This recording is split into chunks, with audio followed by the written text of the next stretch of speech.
세상에 떠도는 기묘한 괴담들. 첫 번째 이야기, 심령현상이 일어나는 기괴한 편의점. 과거 심령스포 근처 편의점에서 아르바이트를 했었다. 담력시험을 하고 돌아오는 사람들은 대개 밤인데도 잔뜩 흥분해 있다. 얼굴만 봐도 마치 장난을 잔뜩 친 아이 같은 표정이라 금방 알아볼 수 있었다. 나는 그런 사람들을 놀려주는 걸 좋아했다. 의미심장한 말투로 혹시 그곳에 다녀오셨습니까? 라고 말을 건네는 거야. 그러면 상대는 놀란 반 기쁨 반으로 네, 어떻게 아셨어요? 라고 대답해 온다. 그러면 나는 손님이 산 물건에다가 젓가락 같은 걸 집어넣으면서 말하는 것이다. 인원수대로 넣겠습니다라고. 그래 놓고는 실제 손님 인원수보다 하나 더 집어넣는 거지. 그러면 다들 기겁하는 게 꽤 재미있거든. 어느 날 평소처럼 담력시험하고 온 일행이 편의점에 들어섰다.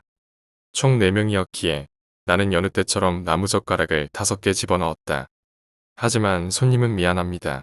이건 필요 없어서요라고 말하며 2개를 돌려주었다. 어라 싶어서 가게 안을 둘러보니 손님은 3명 뿐이었다. 아, 죄송합니다라고 가볍게 사과한 뒤 계산을 마쳤다.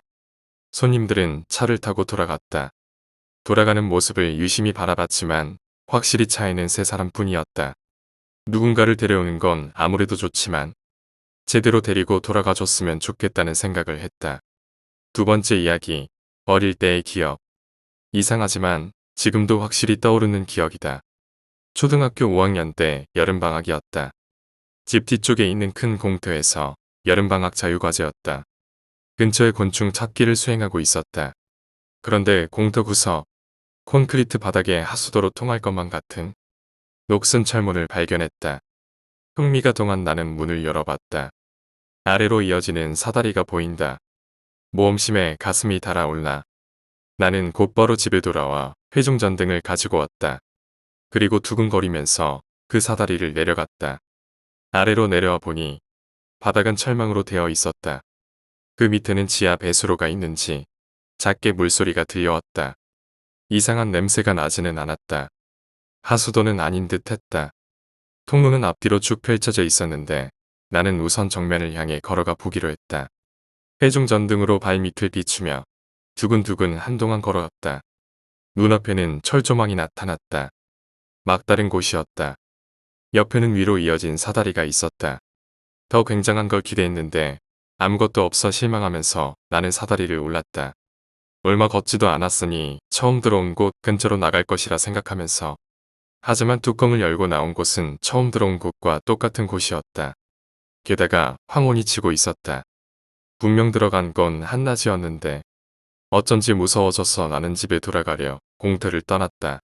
하지만 무언가 이상했다. 뭐라고 해야 할까? 풍경이 미묘하게 달랐다. 대부분은 비슷하지만 맨날 과자를 사 먹던 가게가 본 적도 없는 집으로 바뀌어 있기도 했고 동사무소가 병원으로 바뀌어 있기도 했다. 도로 표지판도 본 적 없는 이상한 마크가 붙어 있었다. 서둘러 집에 와보니 역시 미묘하게 이상했다.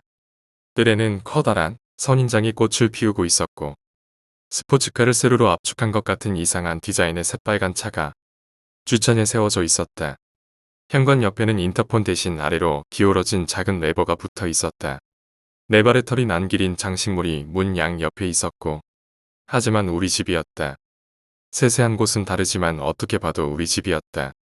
명패도 그대로였고 왠지 모르게 다른 그림 찾기를 하는 기분이었다. 현관으로 들어가는 게 무서워서 집 뒤쪽으로 돌아가 부엌 창문으로 안을 들여다보았다. 거실에서 보라색 기모노를 입은 아버지랑 어째서인지 학교 음악 선생님이 사이좋게 이야기하고 있었다. 그걸 보고 나는 문득 당시 플레이하고 있던 드래곤 퀘스트 3을 떠올렸다. 그 게임에는 또 다른 세계라는 게 나오거든. 딱 그 느낌이었다. 내가 또 다른 세계에 와버리다니. 당황한 나는 공터로 뛰어갔다. 그리고 다시 사다리를 타고 내려간 뒤 원래 왔던 길을 더듬어 갔다. 정말 식은땀을 뚝뚝 흘리며 필사적으로 달렸다. 늦으면 2번 다시 돌아오지 못할 것만 같았으니까. 그리고 다행히 처음 들어왔던 사다리를 타고 나는 원래 세계로 무사히 돌아왔다. 이 사건이 있은 후 나는 그 공터가 무서워져서 다가가지 않게 되었다. 공터 쪽을 바라보는 것조차 싫었다. 거기 가까이 가면 또 나도 모르는 사이 또 다른 세계로 빨려 들어갈 것만 같았다. 그리고 이번에는 돌아오지 못할 것 같았으니까. 그러는 사이 우리 집은 이사를 가게 되었고 결국 그 또 다른 세계가 무엇이었는지는 영원히 수수께끼로 남았다. 하지만 반년 전 일 때문에 주변을 지나갈 기회가 있어서 슬쩍 살펴본 적이 있었다. 반쯤 주차장처럼 사용되고 있었지만 공터는 아직 거기 있었다. 그 무렵에 공포감이 떠올라서 가까이 가보지는 않았지만 아마 그 철문도 아직 그 자리에 남아있을 것이다. 세 번째 이야기, 귀신을 보았다. 이해 못하실 겁니다. 탁탁탁 유리창을 두드리는 소리였습니다. 막 잠에 들려던 찰나라 몽롱하긴 했지만 그 소리만은 또렷이 기억하고 있습니다. 비가 오는 걸까? 빗줄기가 사나워져 창을 두드리는 거겠지. 귀찮음은 아니한 태도로 용의자를 확정했고 저는 이불을 머리 위까지 쭉 끌어당겼습니다. 하지만 탁탁탁 또다시 그 소리가 들려왔습니다. 빗줄기의 부대낌이라 하기엔 너무도 규칙적인 소리였습니다. 흡사정신 나간 비둘기가 창문을 쪼아대는 것 같은, 혹은 누군가 손톱으로 창문을 두들기는 건 아닌가 싶은 날카로이 높으면서도 단단함이 느껴지는 두들김이었습니다. 그제야 나태한 저의 기억력은 일기예보의 한 대목을 넌지시 일깨워줍니다. 맑고 화창한 날씨가 이어질 것으로 보이며 비 소식은 없습니다. 탁탁탁. 그렇다면 무엇일까요? 한창 단잠에 빠져 있어야 할 시간이건만 기묘한 소리는 호기심을 불러왔고 저는 잠의 길목 앞에 우뚝 선 채 고민하기 시작했습니다. 숙면과는 무관한 그야말로 쓸데없는 것들을 잔뜩 떠올리고 만 것이죠. 예를 들어 제 원룸 오피스텔이 무려 13층이라던가 외벽의 대부분은 통유리로 되어 있으며 하나뿐인 창은 밀고 닫는 미닫이 형식이라 창틀이 없어 새가 앉을 공간이 없다던가, 그리고 내가 창문을 잠궜던가 아닌가 이따위의 것들 말입니다. 이러한 쓸데없는 고민이 지속되자 잠은 점차로 멀어지고 짜증이 치밀었습니다. 뻐근한 몸을 버둥이며 뭐 어쩌라고, 아무렴 어때, 도둑만 아니면 됐지, 자자, 내일 출근 안 할 거냐, 뭐 그런 푸념들을 늘어놓으며 다시금 잠을 청하고자 열띤 몸부림을 벌이고 있었습니다. 하지만 아실 겁니다. 잠을 자야 한다. 잠을. 그런 강박이 생겼다는 것의 의미를 말입니다. 몸은 청개구리 같습니다. 의식하면 할수록 더 또렷해지고 의지와는 반대의 길을 갑니다. 강박이 생긴 순간 잠은 이미 망친 거나 다름없습니다. 다리는 연신베베 꼬이고 뭉뚱이는 레슬링 선수처럼 좌우로 뒤척이는 그야말로 최악의 상황이었습니다. 그렇게 오지도 않는 잠을 청하느라 미칠 지경인 제 귀에 소름을 유발하는 창틀의 삐걱임과 함께 누군가의 목소리가 들려왔습니다. 어디 있어? 눈이 떠졌습니다. 말 그대로 눈이 확 치켜 떠졌습니다. 내내 무거운 눈꺼풀에 덮여있던 두 눈이 화들짝 놀란 채 시커먼 일물 속의 어둠을 응시합니다. 잘 못 들은 것이 분명하다. 착각이다. 스스로를 달래보았지만 짧은 그 한마디의 말이 이상하리만치 귓가를 맴돕니다. 잊어버리려 해도 자꾸만 떠올라 머릿속을 떠다닙니다. 이제껏 그렇게 섬뜩한 음성을 들어본 적이 없기 때문이었습니다. 참을 수가 없었습니다. 스멀스멀 두려움이 밀려오고 있었고 알 수 없는 불안감이 심장을 조여왔습니다. 뭐라도 해야겠다는 생각에 조심히 이불을 걷어냈습니다. 살포시 고개도 내밀었습니다. 하지만 역시나 비는 오지 않았고 새나 여타의 것들도 보이지 않았습니다. 그럼 된 거 아니냐고요? 아니죠. 소리는 났지만 아무것도 없었다. 사실 무언가 있는 것보다 이게 더 미치고 팔뚝 뒤의 일입니다. 돌연겁이 난 저는 다시금 이불을 뒤집어 썼습니다. 머리까지 바짝 올려 숨어버렸죠. 그리곤 무의식적으로 작금의 상황을 부인하듯 중얼거렸습니다.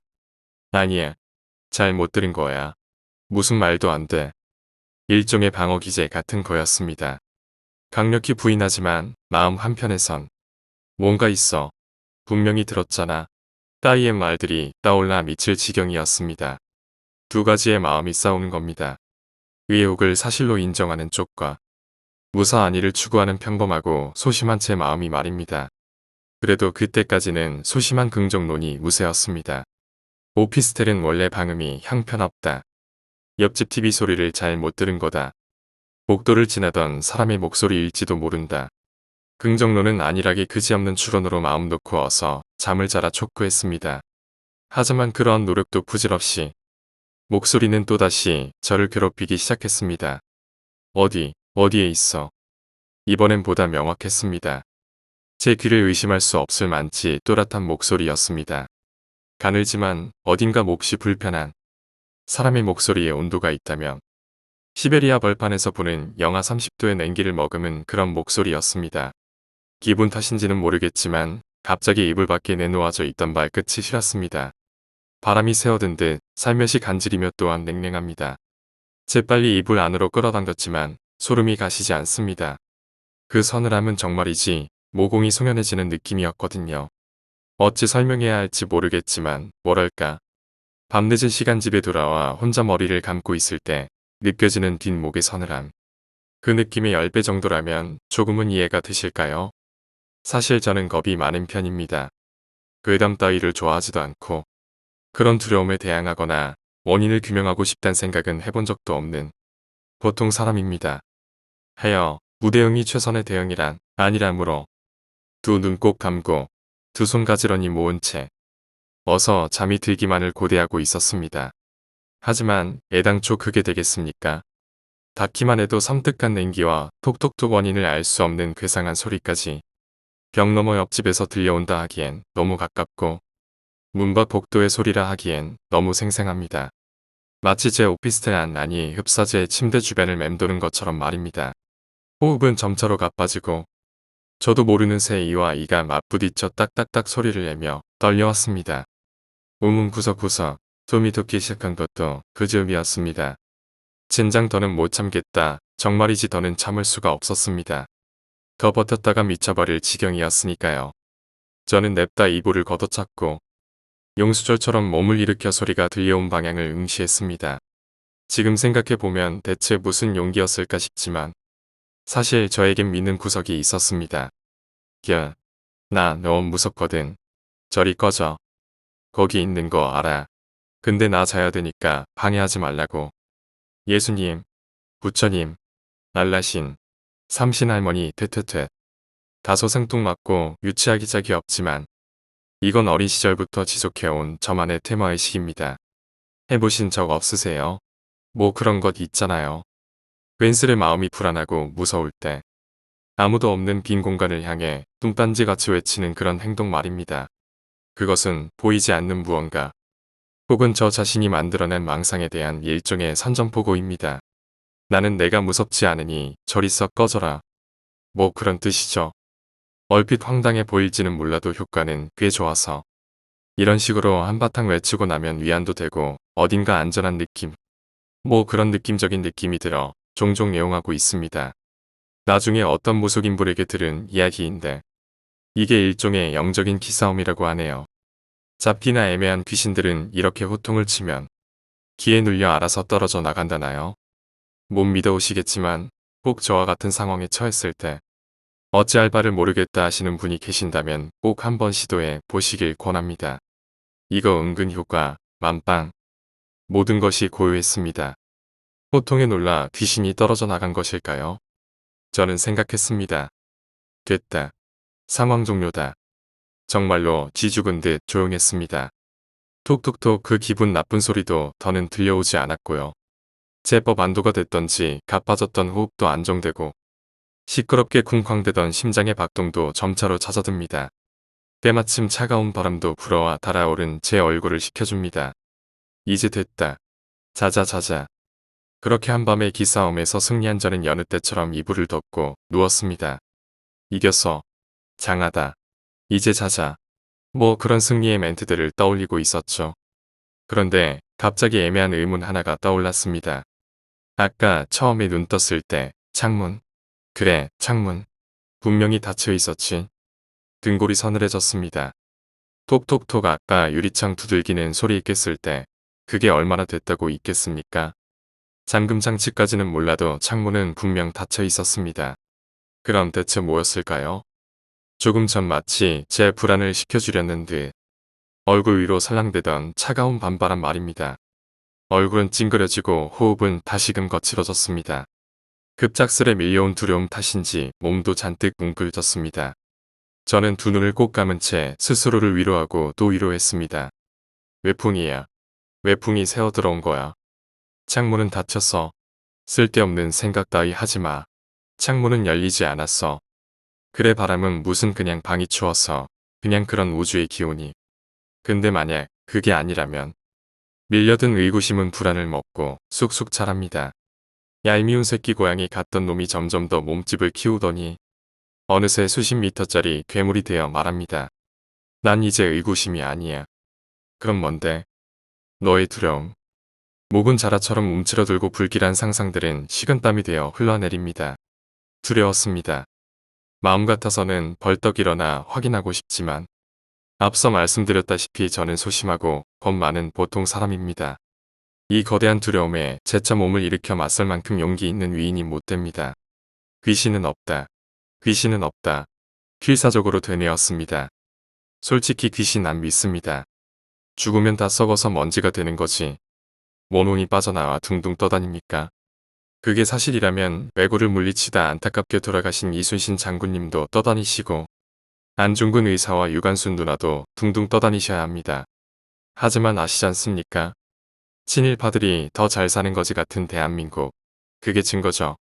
머리로는 너무나 잘 알고 있는 사실이건만 실천은 또 다른 문제입니다. 열심히 공부하면 성적이 향상된다. 그것과 같아요. 알지만 귀신. 그걸 확인하는 사람이 왜 하필 나야 하냐 이 말입니다. 게다가 지금은 정말로 창문이 열렸던 건지 내가 느낀 그 바람이 외풍이 아닌 진짜 바깥에서 불어온 바람인지부터 확인해야 했습니다. 하여 저는 평소에 소심한 성격을 10분 활용. 마치 원래부터 잠버릇이 험한 사람인 것처럼 음냐음냐 거짓 잠꼬대까지 해대며 슬며시 손을 이불 밖으로 꺼내었습니다. 부디 콧등을 스친 한순간의 냉기가 오롯이 저 혼자만의 착각이자 망상이길 바라면서 말입니다. 옹졸하고 유아기적인 대처였지만 믿어주세요. 그것은 제가 가진 용기의 전부였습니다. 하지만 탄성이 터져나왔습니다. 정체병의 임무를 부여받은 손은 그렇게 외마디 비명과 함께 꺼내어질 때보다 더 빠른 속도로 이불로 복귀했습니다. 그리곤 자신이 느낀 바깥의 정황을 소상히 이야기하기 시작했습니다. 창문이 열리지 않고서는 절대 설명할 수 없는 한기였다. 손가락 마디 사이를 스치는 바람에 나부킴. 나는 그것을 느꼈노라고 말입니다. 두려웠습니다. 그래서 저는 이불 속에 숨어 아니 스스로를 가두었습니다. 이불 안 그 얇고 좁디 좁은 헝겊 속은 철저히 외부와 격리된 감옥이자 저를 지켜주는 유일한 대피소였습니다. 손끝 하나, 발끝 하나, 헤매나 머리칼 하나 밖으로 빠져나갈까 두려워. 잔뜩 몸을 움츠리고 또 움츠렸습니다. 비좁고 답답했지만 도리가 없었습니다. 뒤척이다 들춰진 이불 사이로 몸의 일부가 빠져나가면 황급히 잡아당기길 수차례 급기야 이불 안은 거칠어진 숨결이 만들어낸 뜨거운 습기로 가득 차 숨 쉬는 것조차 힘들었습니다. 공포에 질렸던 걸까요? 한 번 더 고개를 내밀어서 소리쳐 볼까? 꺼지라고 말이야. 한참을 고민하여 내놓은 머리란 몸의 해결책은 무성의하기 그지없었습니다. 방안을 실행해야 할 모가지란 몸의 반대도 상당합니다. 아시죠? 섣불리 고개를 내밀었다간 뱅강 잘려나갈 것 같다는 그런 느낌적인 느낌 말입니다. 게다가 귀신과의 기싸움 이것은 이미 한 번 실패한 작전이기도 합니다. 뇌에 꼿꼿하던 머지가 움츠러들자 신체의 다른 부위들도 급격히 위축되기 시작했습니다. 손발부터 허리까지 둥글게 말린 꼴이 흡사 김밥 같습니다. 출출해져서인지 문득 오피스텔 인근 김밥들의 천국이 떠올랐습니다. 2,500원이란 정당한 가격에도 불구하고 그곳의 조물주님은 종종 옆구리를 터트리십니다. 아 총각 까칠하네. 김밥이니까 터지죠. 사람 옆구리가 터지면 돼요. 따위의 넉살을 늘어놓으면서 말입니다. 평소라면 그래 조물주도 때론 귀찮을 때가 있는 거야. 원빈 얼굴이랑 내 얼굴, 정성의 차이지 뭐. 그런 생각으로 이해해보려 노력이라도 할 테지만 지금은 내 운명이 옆구리 터진 김밥처럼 되는 건 아닌가 하는 두려움에 불안감만 커져갑니다. 하지만 마냥 겁에 질려 숨어 있을 수만은 없었습니다. 잠을 자야 했고 출근도 해야 합니다. 잔뜩 움츠러든 허리와 목도 아프고 조금 전부터는 분위기 파악 못하는 방광도 신호를 보내고 있습니다. 해결책을 떠올려야 했습니다. 두려움을 이기고 내 방 안에 침범한 그 무언가도 쫓아보낼 수 있는 확실한 방안. 그때 문득 떠올랐습니다. 그래. 휴대폰. 그걸 왜 여태 생각 못했나. 정말이지 아차 싶었습니다. 오피스텔 귀신을 물리치는 방법을 검색해. 존재하는지 어쩐지도 모를 귀신과 맞다이를 떼는 것까지야 어렵다 쳐도 유튜브를 검색해보면 귀신 쫓는 구판 내지는 명망 높은 스님의 불경 낭독이라도 있지 않을까 하는 기대감이 샘솟았습니다. 하다못해 신나는 댄스 음악이라도 틀어놓으면 두려움이 한층 가실 거라는 계산도 있었고요. 하지만 불사. 근데 어디다 뒀더라. 개통도 약에 쓰려면 없다더니 휴대폰이 만져지지 않습니다. 정신없이 이불 안을 뒤져봤지만 오리무중입니다. 늘상 손에 붙들고 떼어놓지 않던 녀석이기에 그 허전함과 절박함은 더 큽니다. 침착하자. 휴대폰 들고 마지막으로 뭐 했지? 카톡, 인터넷 했나? 사진을 봤던 것 같기도 하고 긴장하고 당황하니 불과 수십 분 전의 일도 잘 기억이 나질 않았습니다. 마지막으로 물 버린다고 화장실에 갔다가 놔두었으니까. 아니면 식탁에서 귤 까먹을 때 거기 두었으니까. 그도 아니면 귀신이 채갔을까. 분명 어딘가에 놓아두긴 했을 텐데 도통 기억이 나질 않았습니다. 하여 이미 쪼그라들 대로 쪼그라든 저의 그것 당연히 용기 또는 오그라든 손끝을 뜻합니다. 그것을 감싸진 채 사라진 휴대폰의 행방을 쫓기 시작했습니다.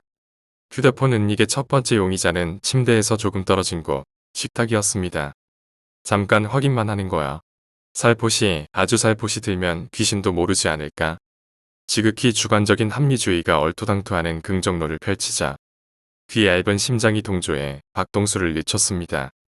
아파도 크게 숨 고르기를 하며 용기를 내라 말합니다.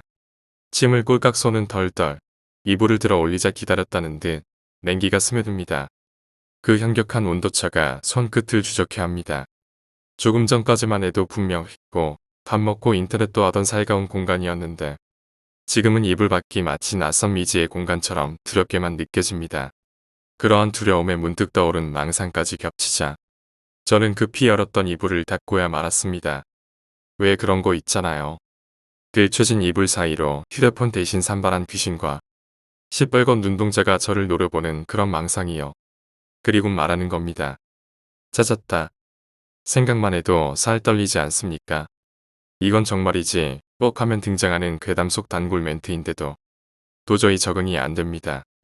멘트만 무서운 게 아닙니다. 우리는 그러한 괴담의 결말에도 주목해야 합니다. 보통은 이렇죠. 죽었어. 엥. 그게 끝이야.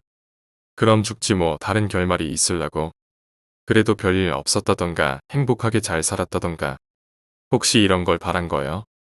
귀신이 날카로운 손톱을 이불 속에 쑤셔 넣어 누나를 파버리는 거지. 그 다음 피 흘리는 주인공의 머리칼을 움켜쥐고 침대 밑으로 끌어내. 그 다음 살려달라고 외치는 그의 목을 잔인하게 움켜쥐어.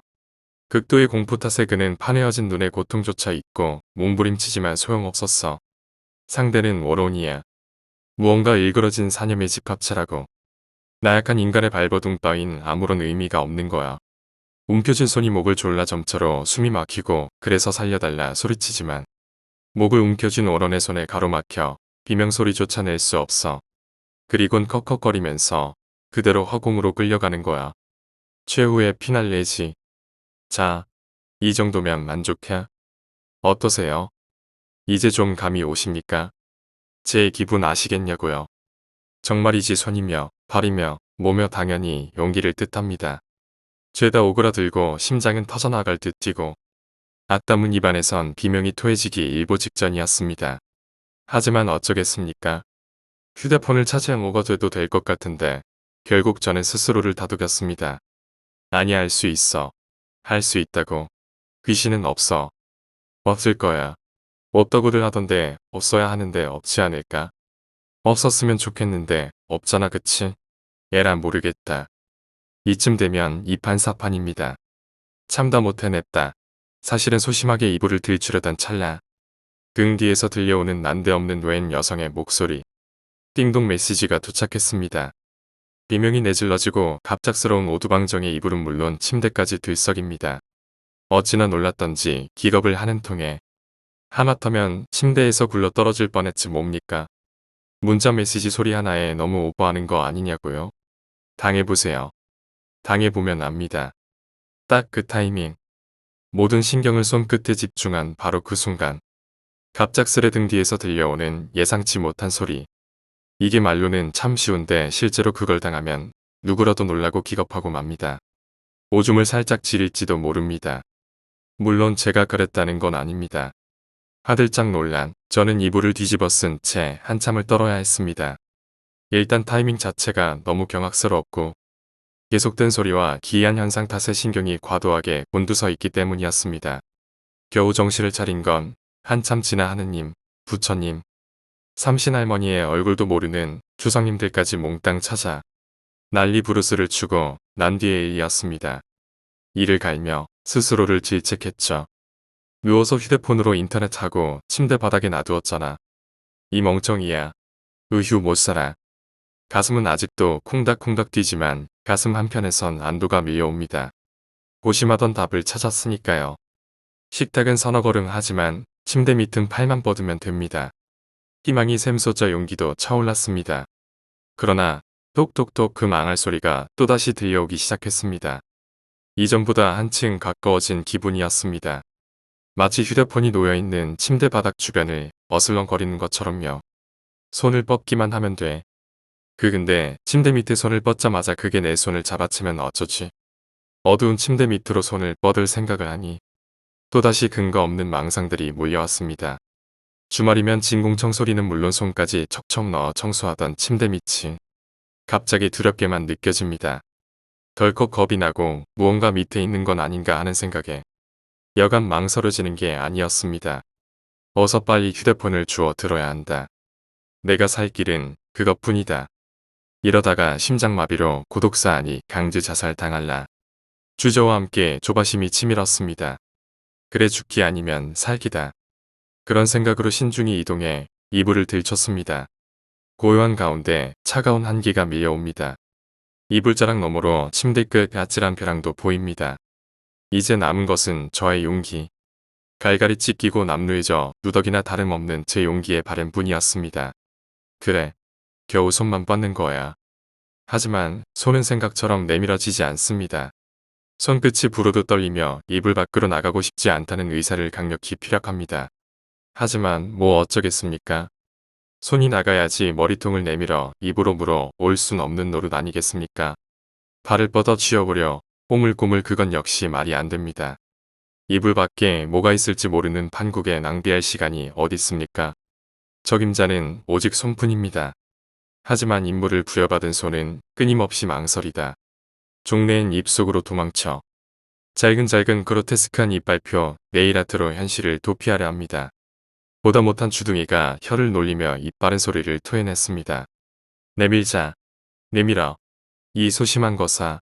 설마 죽기야 하겠냐? 그제야 손은 입에서 빠져나와 흉측하게 잘라진 손톱을 내보이며 열린 이불 앞에 섭니다.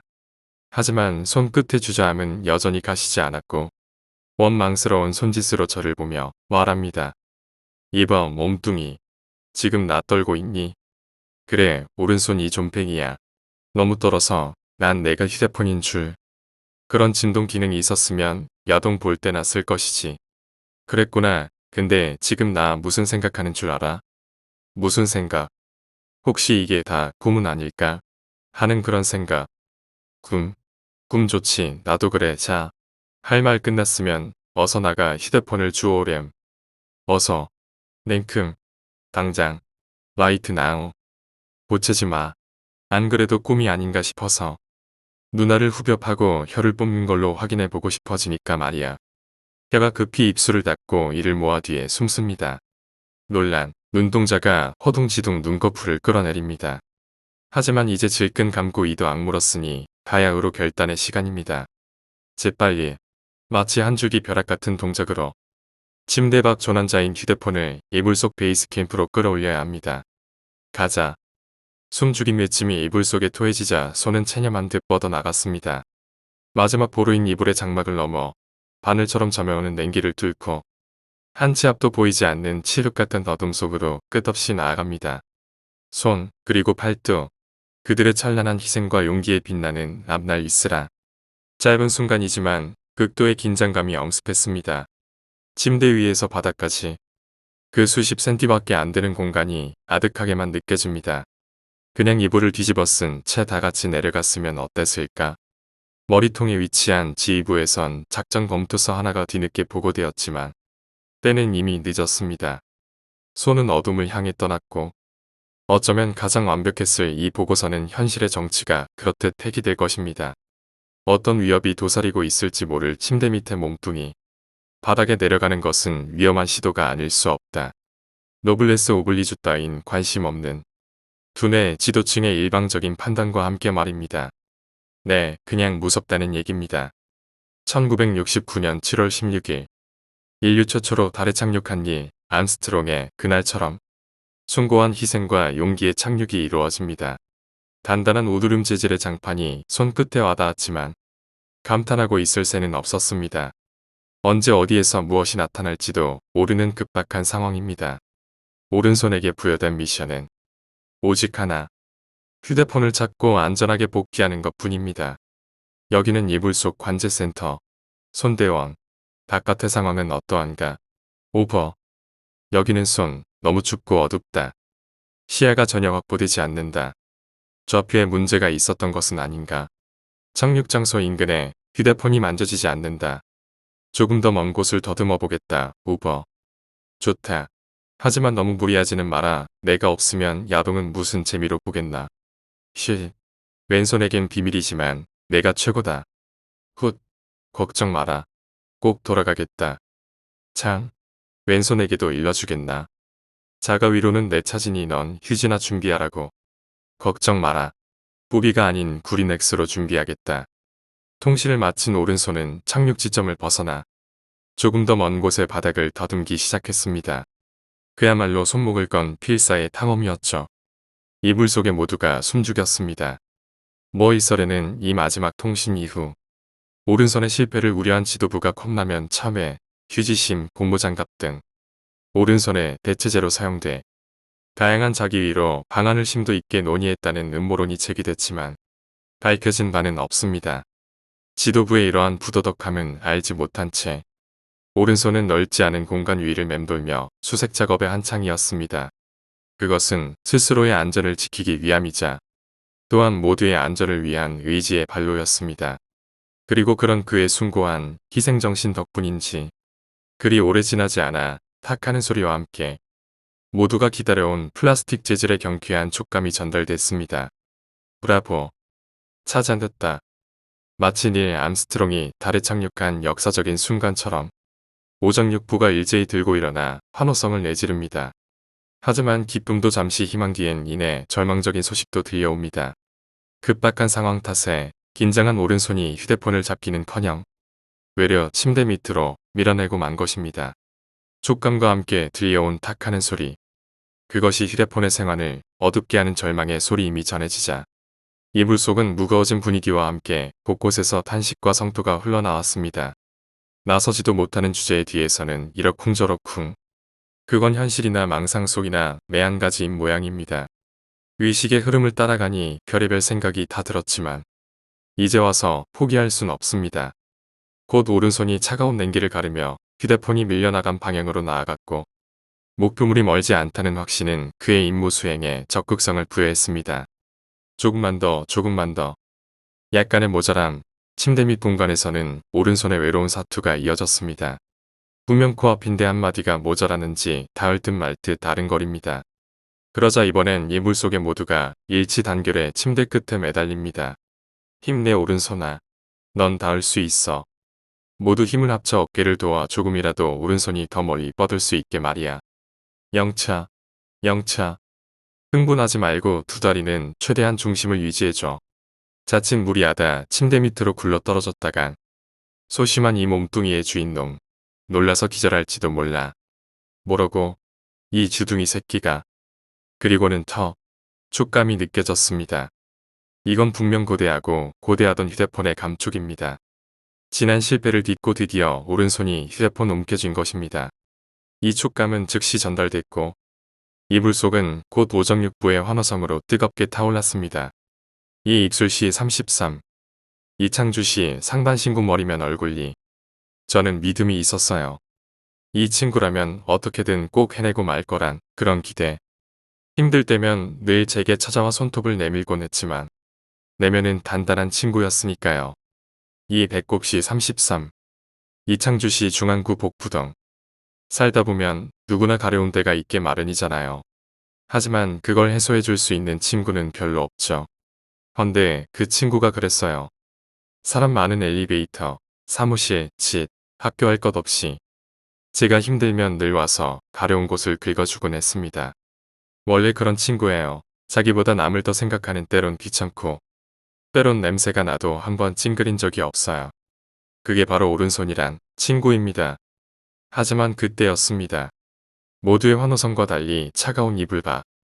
그 두려운 공간 속에 홀로 서 있던 오른손에 문득 요동칩니다. 손가락이 이상한 방향으로 뒤틀리고 힘줄 역시 과도하게 붉어집니다. 무언가 잘못되었다. 슬픈 예감이 뇌리를 스치고 무엇 하나 오른손. 어서 빨리 복귀하라. 듣고 있나 오른손. 지휘부에 거듭된 무전에도 답은 오지 않습니다. 휴대폰을 감싸 쥔 손 끝이 떨려옵니다. 애서 태어난 척 온 힘을 다해 잡아당기고 흔들어 보지만 꿈쩍도 하지 않습니다. 흡사 바닥에 붙은 듯 무거운 쇳덩이가 짓누르듯 아니 어쩌면 무언가 잡아당기는 듯 손이 움직이지 않았습니다. 불길해. 다 그만두고 돌아와. 작전을 포기한다. 꼭 귀하라. 꼭 귀하라. 위험 신호가 감지되고 온몸의 일급소름 경계가 발동됩니다. 하지만 이미 늦은 듯 손은 움직일 생각을 않습니다. 마치 마비가 온 것처럼 아무런 반응이 없습니다. 그제야 시끄러운 잡음 섞인 무전이 들려왔습니다. 차지직 관제탑. 나 오른손이다. 난 틀렸다. 힘이 들어가지 않는다. 여기는 관제탑. 아니 나다 왼손. 무슨 소리야. 포기하지 마. 넌 돌아올 수 있어. 아니. 내 상태는 내가 알아. 난 끝났어. 왼손. 그동안 휴지심부름의 볼륨 조정. 구강 반복만 시켜서 미안하다. 앞으론 내가 모두 맡아야 해. 큰 짐을 남겨두고 가. 미안하다. 웃기지 마. 넌 내 유일한 라이벌이야. 내가 인정한 인생의 라이벌은 너뿐이란 말이다. 포기하지 마. 포기하는 순간 모든 게 끝나. 넌 할 수 있어. 할 수 있다고. 아니. 즐거웠어. 왼손 항문에게 안부 전해줘. 더 이상 내 눈물 닦아줄 수 없어. 미안하다고. 야 이 자식아. 오른손. 통신 끊지 마. 끊지 말라고. 지지지지. 이불 속에 모두가 비통함에 잠겼습니다. 팔은 마비된 듯 꼼짝도 하지 않았고 그 아련히 저려오는 감각의 상실은 팔을 따라 천천히 이불 속에 모두에게로 전이되고 있었습니다. 사태를 파악한 지도부의 대뇌가 말했다. 그놈이다. 설마 이게 그 말로만 듣던. 그래 가위. 무서운 놈이지 문헌을 찾아보니 13살에 한 번. 그리고 23살에 한 번 찾아왔다고 하는군. 가위 10년 돌에설 그것이 사실이었다니. 말도 안 됩니다. 가위는 자다가 걸리는 게 아닙니까? 우리는 지금 움직이는 도중이었습니다. 설사 그렇다 해도 이대로 꼼짝 못하고 당하고만 있어야 하는 겁니까? 지난 2번의 치욕에도 속수무책이었다. 현재 가위의 악몽에 잠식되지 않은 것은 우리 지도부의 뇌하수치들과 잘해야 눈과 감각 정도. 그때였다. 당황한 듯 멍한 표정의 뇌신경이 말했습니다. 큰일입니다. 동공이. 무슨 일이지? 급작스런 가위와 마비 증상에 그만 미처 눈꺼풀을 닫지 못하고 그대로. 젠장. 하필 이런 때 눈을 감지 못하다니. 뉴런들도 달려들어 상기된 얼굴로 말했다. 큰일입니다. 큰일이요. 넌 또 뭐야? 동공이 미처 눈꺼풀을 닫지 못한 채 개방되었다는 보고라면 이미 전달받았다. 그게 아닙니다. 그럼 뭐지? 무언가가 오른손과 연결된 팔뚝을 따라 올라오고 있습니다. 못이. 저런 비상이다. 현 상황을 보고하라. 심박수가 너무 높습니다. 심장이 터질 것 같습니다. 맥박도 비정상입니다. 지나치게 빠릅니다. 그것은 촉감이었습니다. 톡톡톡 하며 침대 주변을 배회하던 그 촉감이 톡톡톡 손등을 두드리고 또다시 팔뚝을 두드리며 천천히 팔을 타고 올라옵니다. 그야말로 비상 상황이었습니다. 이질적인 무언가가 팔에 닿아 생기는 이 기묘한 감촉. 그것은 차라리 팔을 잘라내 버리고 싶을 만큼 두렵고 섬뜩한 느낌이어서 점차로 호흡이 가빠지고 경련까지 일어나고 있었습니다. 그리고 오른손, 미처 감기지 못한 동공이 말합니다. 톡톡톡 손등을 시작으로 팔목을 지나 천천히 팔을 따라 올라온 그것은 급기야 들춰진 이불 사이를 서걱거리며 헤치고 들어왔고 어깨 위를 잠시 서성이다 끝내 엎드린 얼굴 앞에 닦아섰습니다. 손이라면 오른손이 돌아온 건가? 쿵쾅거리는 심장의 쇼크를 최대한 버텨내던 대뇌가 물었지만 동공으로부터의 보고를 전달받은 좌뇌는 말이 없습니다. 믿고 싶지 않았는지도 모릅니다. 하얗고 긴 손톱을 지닌 붉은색 매니큐어의 손, 그리고 손목은 없었다. 짧게 간추려진 동공의 생생한 보고가 머리통을 온통 뒤흔들어 놓자 모두가 할 말을 잃었습니다. 여성의 부드러운 손길을 염원해온 지난 33년을 무색하게 만든 한밤의 하얀 손. 기절하지 않은 것이 다행일 정도였습니다. 기절해. 차라리 기절하라고. 스스로를 향한 끔찍한 절규가 울려 퍼지고 그렇게 저는 손을 만났습니다. 제 것이 아닌 누군가의 잘라진 손 말입니다. 그리고 그 손이 다가와 엎드린 채 뺨 위에 오릅니다. 톡톡톡 긴 손톱으로 톡 코를 찌르고 또 한 걸음 내밀어 톡 황대뼈 위를 디디고 다시 톡볼을 찌르며 서성입니다. 단단한 손톱의 촉감이 생생하게 느껴졌습니다. 금방이라도 제 볼을 꿰뚫어 버릴 듯 단단합니다. 아마도 처음 창문을 두들겼던 그 단단한 소리의 주인공은 필시 이 손과 손톱이겠지요.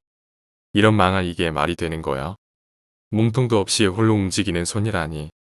탄식이 터져나오고 두려움은 몸을 한층 더 마비시킵니다.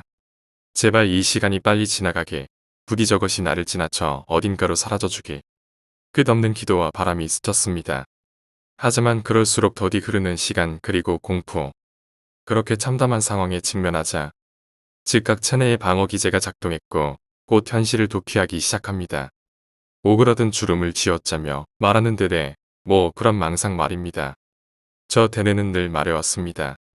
피할 수 없다면 즐겨라. 하지만 오늘 드디어 알게 되었습니다. 그게 얼마나 개소리인지. 이제 저는 당당히 말합니다. 포기하면 편해. 네. 대체 그게 무슨 말씀이신지. 두려움의 임계점이 있다면 한계를 넘어선 지 오래입니다. 보십시오. 지금 정상적인 사고가 전혀 안 되니 상황이 전혀 진행되지 못하고 우리들의 주절거림만 길어지고 있지 않습니까? 호흡도 심장의 박동도 이미 한계에 도달했습니다. 일이 된 이상 차라리 본체를 기절시키겠습니다. 위험합니다. 본체는 소심한 데다 심약하기 이를 데 없습니다. 이런 찐따 같은 인간을 강제로 기절시키려 했다간 심장마비가 올지도 모릅니다. 뭐라고? 찐따. 아무리 망상 속이지만 이것들이 진짜 찐따의 소심한 인간인 건 맞지만 어쩔 수 없습니다. 제 주름을 봐주십시오. 더 견뎠다간 실어증을 동반한 정신병리학적 병변으로 사람 구실을 못할지도 모릅니다. 그래도 다시 한번 생각해 주십시오. 이 인간 모쏠에 찾아오는 사람도 없이 혼자 삽니다. 심장의 쇼크는 자칫 고독사로 이어질지도 모릅니다. 고독사? 하지만 가위 상태를 유지한다고 더 달라질 게 있습니까? 이러다가 본체가 똥오줌도 못 가리는 신세가 되면 누가 돌봐줍니까? 정신병원 입원은 공짜로 됩니까? 부모님께 패나 끼치는 쓰레기로 사는 건 지난 33년이면 족합니다. 그럴 바에야 차라리 죽는 게 쓰레기. 이것들이 진짜. 그때였다. 뇌 내 뉴런 중에 하나가 다급한 목소리로 외쳤다. 큰일입니다. 인위적 기절을 위한 심박 조절 기능이 조금 전부터 말을 듣지 않습니다. 두려움에 완전히 폭주하고 있습니다. 뭐시? 이런 망할. 이대로 본체가 기적이 차는 모습을 봐야 한단 말인가. 탄식이 터져 나왔습니다. 모두가 말은 않지만 침통한 표정이었습니다. 하지만 그 순간 누군가 혼란스러운 뇌내의 좌중들을 헤치며 나섭니다. 톡톡톡 자꾸만 제 얼굴 주위를 맴도는 하얀 손의 촉감에도 굴하지 않고 침착하게 깊어진 주름을 드러내며 말합니다. 제가 한 말씀 드려도 될지. 손해다. 저거 손해 아냐? 손해가 왜? 손해. 예상치 못한 그의 등장에 머리통 안에 모두가 술렁입니다. 하나같이 찌푸린 주름 일색으로 수군거리며 손가락질에 여념이 없습니다. 그러자 뇌를 총괄하는 지휘부의 수정태네가 호통치며 말했습니다. 손해, 내 이놈, 또 무슨 관계를 부리려고. 너만 아니었어도 본체는 좋은 대학도 가고 부모님께 효도도 할 수 있었어. 다 너 때문이야. 야간 자율학습 톡 끼고 PC방 가는 법. 부모님 속여서 돈 타내는 법. 교과서 뒤에 몰래 만화책 숨겨보기. 성적표 조작. 그렇게 본체의 인생을 망쳐놓은 내가 무슨 낯짝으로 나선다는 기회야. 왜? 내 덕에 본체가 효도 한 번 못하고 실패한 인생으로 끝장나게 생겼으니 죄책감이라도 느끼는 건가. 내내의 묵직한 팩트 폭격에 손해의 주름이 미세 하나마 흔들립니다. 바라보던 유령과 뇌신경들의 혈관도 날카롭습니다. 하지만 그는 이내 평온을 되찾은 표정으로 모두에게 말했습니다. 맞습니다. 저 손해. 이제껏 잔머리나 굴리고 본체를 향락과 안일함 속에 사는데 일조해 왔습니다. 하지만 저라고 본체를 위하는 마음이 없겠습니까? 지금은 위기 상황입니다. 하나로 뭉쳐야 할 때입니다. 제발 이번만큼은 선입견 없이 들어주십시오.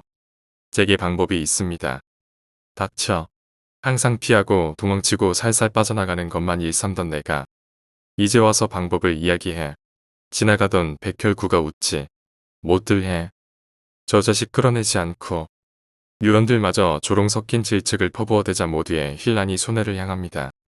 연결된 신경들은 그를 의식 저 너머로 끌어내려 합니다. 하지만 그런 상황에도 굴하지 않는 그의 주름들.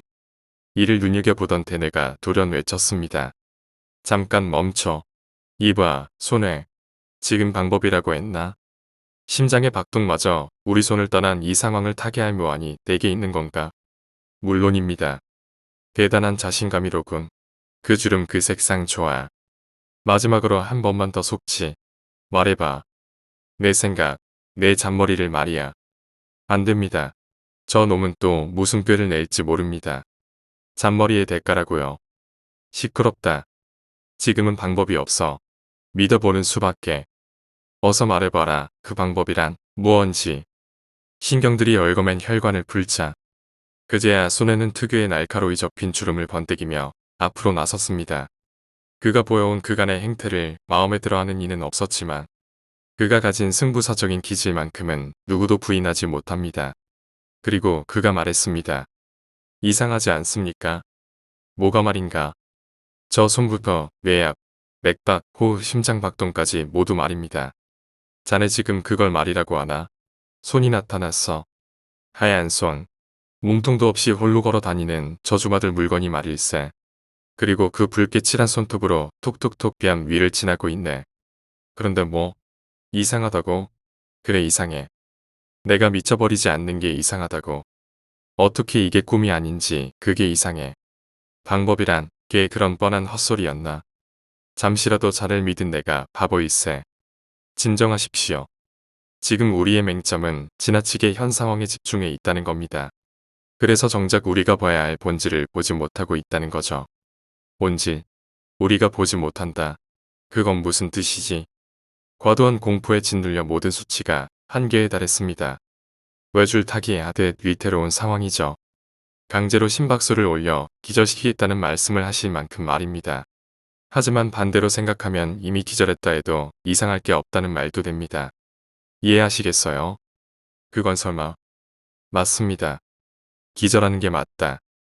이미 기절했어도 이상할 게 없다. 그런데 기절하지 않는다. 지금 이 순간에도 모든 수치는 임계점 직전까지 치솟은 채 꾸준히 유지되고 있다. 통제도 되지 않는다. 헌데 이상하리 많지 선을 넘지 않는다. 이게 바로 우리가 알아채지 못한 수치상의 맹점, 즉 상황의 본질입니다. 따라서 우리는 추측해야 합니다. 공포에 가려 보지 못한 수치 이면의 메시지. 우리가 왜 기절할 수 없고 또 기절하지 않는가. 모든 상황엔 납득 타당한 이유가 있게 마련입니다. 그럼 우리가 겪고 있는 이 기현상의 이유는 무엇일까요?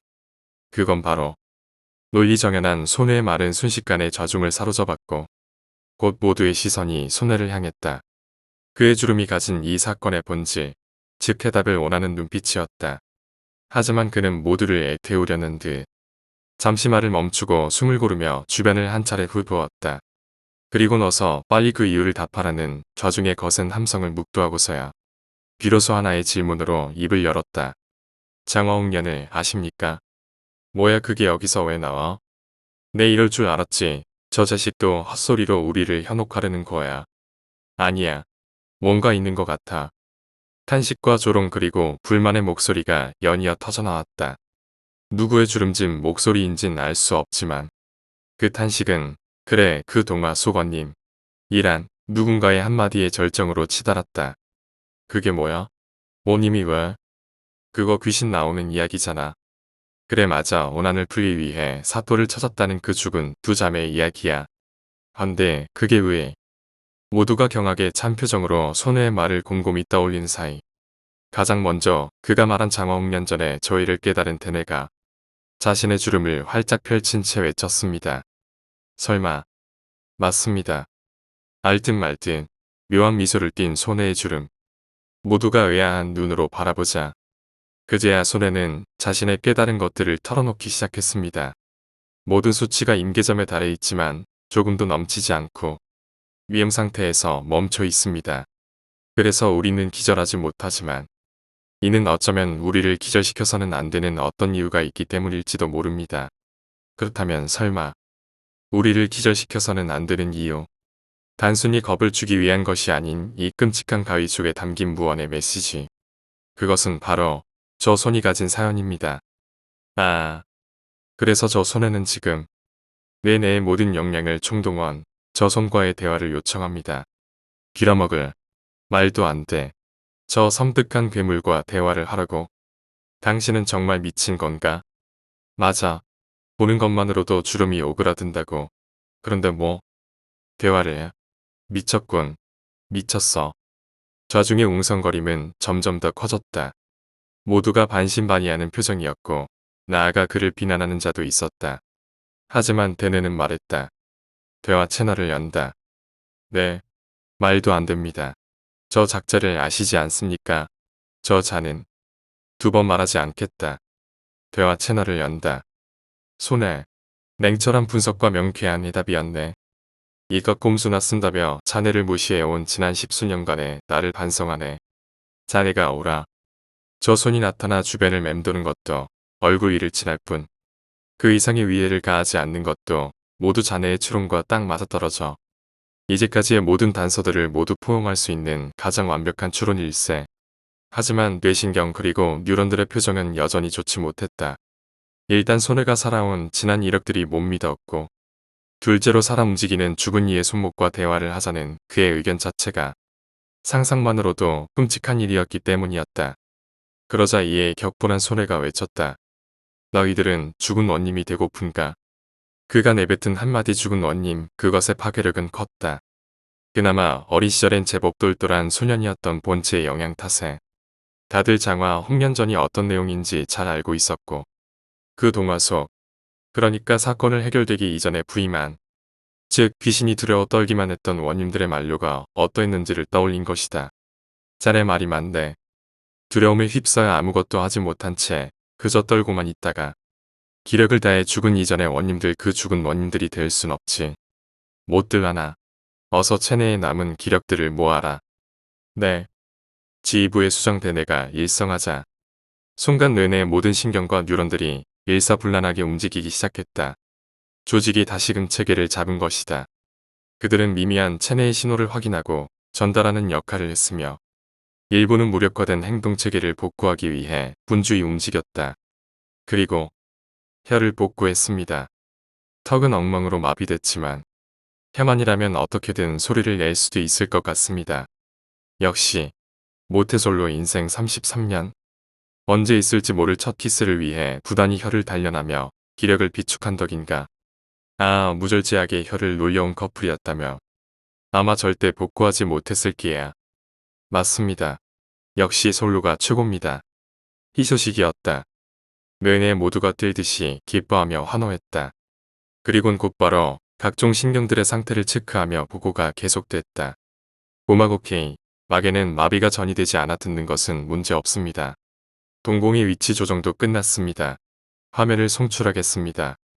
그렇게 부릅뜬 눈 사이 하얗고 가녀린 무언가가 보이기 시작했다. 핏기 없는 하얀 손, 그것은 여전히 툭툭툭 손가락 끝으로 두드리듯 얼굴 위를 디디며 맴돌고 있었는데 그 모습이 마치 손해의 추측처럼 반드시 전해야 할 어떤 메시지가 있는 것처럼 보였다. 그리고 비로소 모두의 염원을 담은 모태솔로의 혀가 움직이기 시작했다. 너 뭐야? 나한테 왜 그래? 내가 말했다. 이게 최선인가? 턱을 움직이지 못하는 상황이라 이것이 최선입니다. 할 수 없군. 동공 쪽은 어때? 반응이 있나? 아직 모르겠습니다. 하지만 손의 움직임이 잠시 주춤한 것은 사실입니다. 쥐춤이라 과연. 그때였다. 이제까지의 행동 양식으로 보아볼에서 출발해 관자놀이 주변을 지나야 할 망자의 손이 돌연 이동 경로를 바꿨다. 갑자기 돌아서서는 왔던 길을 거슬러 볼로 되돌아온 것이다. 그리고 나 불사. 내 뇌통제부에 위치한 뇌신경의 비명소리가 울려 퍼졌다. 아아. 손톱이. 무슨 일인가? 손톱이 강하게 뺨을 찔렀습니다. 고통이 느껴집니다. 이제까지와는 강도가 다릅니다. 설마 저 손해란 놈에게 또 당하신 겁니다. 저 놈은 얼토당토하는 몽상가예요. 애초에 합리적인 추론보다는 상황을 모면할 생각만 하는 놈이란 말입니다. 뇌신경에 고통스러운 비명과 한탄, 대뇌의 주름이 일그러졌다. 하지만 그것이 끝이 아니었다. 안면 근육을 관장하는 신경도 겁에 질려 외쳐댔다. 내려옵니다. 내려와. 볼을 타고 입술 쪽으로 내려옵니다. 진정하게 진정해. 이는 필시 저 망자의 손이 소리를 낸 혀를 뽑기 위해 오는 것이 분명합니다. 아니야, 이 멍청이들아. 손해가 거칠게 항변했지만 소용없었다. 맞습니다. 저 흉측한 손이 혀를 뽑으려는 것이 확실합니다. 끝장입니다. 혀가 뽑히고 공포와 전율에 매몰돼 우리는 미치고 말 것입니다. 다 저 손해 탓입니다. 모두가 아우성쳤다. 손해를 흘겨보며 원망의 소리를 높였다. 하지만 멈췄습니다. 입 앞에서 멈췄습니다. 두드립니다. 신호를 보내볼까요? 혀를 잡아 뽑을 듯 날카로이 움직이던 손톱의 움직임이 멈추자 지휘부의 모두가 돌은 바빠지기 시작했다. 왜? 뭐 때문에 그래? 긴장된 회심의 통신이 전해지고 모두가 손에 땀을 쥔 채 상황을 주시했다. 그리고 그것이 말했다. 어디 있어? 좌중은 순식간에 환호의 도가니에 빠져들었다. 성공입니다. 그것이 말했습니다. 분명히 물었습니다. 고막에서 전해진 진동이 느껴집니다. 하지만 지휘부의 수장 대뇌는 흥분하지 않고 보다 침착한 주름으로 지시했다. 흥분하지 마. 진짜는 이제부터다. 저 우물의 속셈이 무언지 숨겨진 사연이 있다면 무엇인지 그걸 알아내는 것이 급선무다. 경거문동하지 말도록. 예.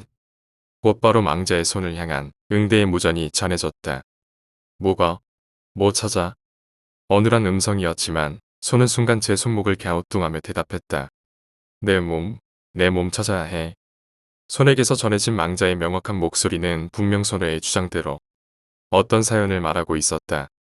하지만 지금까지 알아낸 것만으론 손이 가진 사연이 무엇인지 그리고 어떤 조치를 취해야 할지 알 수 없었다. 네 몸 어딨는데? 넌 누구고? 잘렸어. 그가 나를 잘라 은행나무 옆 하수구에 버렸어. 그래서 나는 잠들지 못해. 어디 있어 내 몸. 안 돼. 순간 잘린 손목이 이불을 들썩이며 펄쩍 뛰었다. 안 돼라는 말의 뉘앙스를 고지곳대로 인식한 모양이었다. 우리는 재빨리 말을 이었다. 너 때문에 몸이 굳어서 지금은 안 돼. 도와줄게. 그리고 손이 답했다. 고마워. 그리고 부탁해. 몸을 찾지 못하면 나는 잠들 수 없어. 놀랍게도 그것이 마지막이었습니다. 저는 곧 정신을 잃었고 눈을 떴을 때의 저는 눈부신 아침 햇살 아래에 있었습니다. 마치 지난밤에 모든 일이 꿈이었던 것처럼 오피스텔은 모든 것이 평화로웠고 고요했습니다.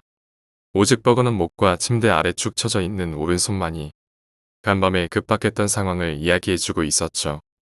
손 오피스텔 인근 은행나무 옆 하수구. 저는 재빨리 옷을 챙겨 입고 밖으로 향했습니다.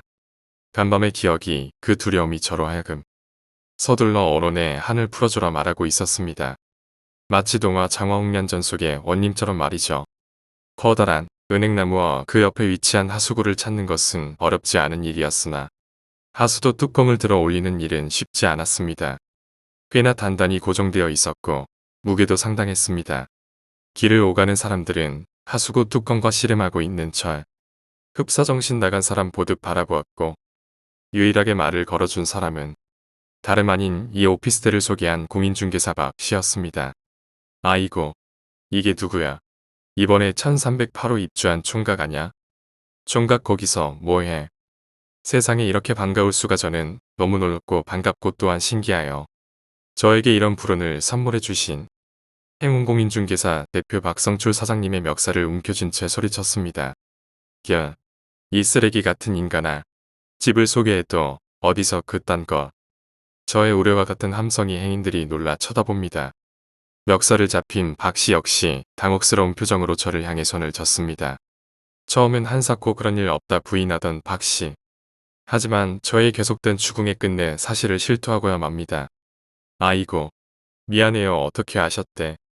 아, 그게 비밀 지키라고 집주인하고 관리인한테 그렇게 말했는데. 오이쿠 죄송합니다. 뭐 왜 그런 말 있잖아요. 산게 비지떡이라고. 내가 그래서 DC에 드렸잖소. 잔말 말고 어떻게 된 일인지나 말해봐요. 그게 말이요. 전에 그 집에 살던 아가씨가 있었는데 그 아가씨가 내내 스토킹을 당했다고 안 합니까? 그래서 경찰에도 몇 번 신고하고 했는데 소용이 없었나봐. 그러다가 그 아가씨가 끝내 외면하니까 그 미친놈이 손목을 잘랐군요. 어이쿠. 잘 아시네. 맞아요. 그 미친놈이 거 뭐냐. 경찰에서 그러는데 성도착증 환자였대요. 손 패티시라나. 암튼 사람보다는 손을 좋아했다나봐. 그래서 산채로 그 아가씨 손을. 아가씨는 그 쇼크로 죽고. 근데 그거 벌써 6개월 전 얘기야. 범인도 잡혔고 다 끝났어. 이야기는 간단했습니다. 심각한 손 패티시가 있던 성도착증 환자가 그 오피스텔에 살던 아가씨를 죽이고 손을 잘라낸 겁니다. 결국 실종신고를 받은 경찰이 출동하고 사건 이후 계속된 과도한 피비린내와 수개월에 걸쳐 피해자가 스토킹을 당했다는 증언을 확보한 경찰이 CCTV를 증거로 그를 체포한 겁니다. 물론 그 이후는 아시는 대로입니다. 범인을 체포했지만 그의 집에서 발견된 것은 그녀의 사체와 왼손뿐. 오른손은 끝내 찾아내지 못합니다. 하지만 경찰 입장에선 그녀의 사망 사실을 확인했고 증거 또한 완벽했기에 버렸다는 그의 진술만 받고 잃어버린 오른손을 찾지 않은 것이죠. 이제 됐니? 잃어버린 몸을 찾을 순 없지만 너도 같이 화장하여 몸이 불타 뿌려진 곳에 함께 뿌려지니 부디 상불하거라. 경찰의 협조를 통해 죽은 피해자가 뿌려진 곳을 찾는 것은 어렵지 않았습니다. 그렇게 화장된 그녀의 오른손을 그녀가 뿌려진 호숫가에 뿌리고 오던 날 저는 꿈을 꾸었습니다. 고맙습니다. 이 은혜 어찌 갚을지. 그늘과 똑같이 가위에 눌려 옴짝달싹 할 수 없었지만 무섭지 않았습니다. 이번엔 오른손 혼자가 아닌 완전히 하나가 된 그녀가 왔었거든요. 저는 말했습니다. 고맙긴요. 제 도리를 했을 뿐입니다. 위에 아직 가위가 익숙지 않아 턱이 자유롭지 못합니다. 이 점 양해 바랍니다. 아닙니다. 어떻게든 꼭 보답하고 싶습니다. 이 은혜를 어찌 갚을지. 그녀는 활짝 웃으며 재차 간청했지만 저 역시 간곡히 만류했습니다. 물론 그날의 일로 다시금 모두의 신임을 사게 된 손에는 귀접이란 게 있다 하던데. 낭자. 어차피 죽어 불타버린 몸. 소생의 동정을. 귀접을 부탁. 이거 놔. 이거 놔. 니들 동정 안 뗄 거야. 몽정이면 어때? 그게 창피해. 그건 자연스러운 현상이야. 이거 놔. 이거 놓으라고.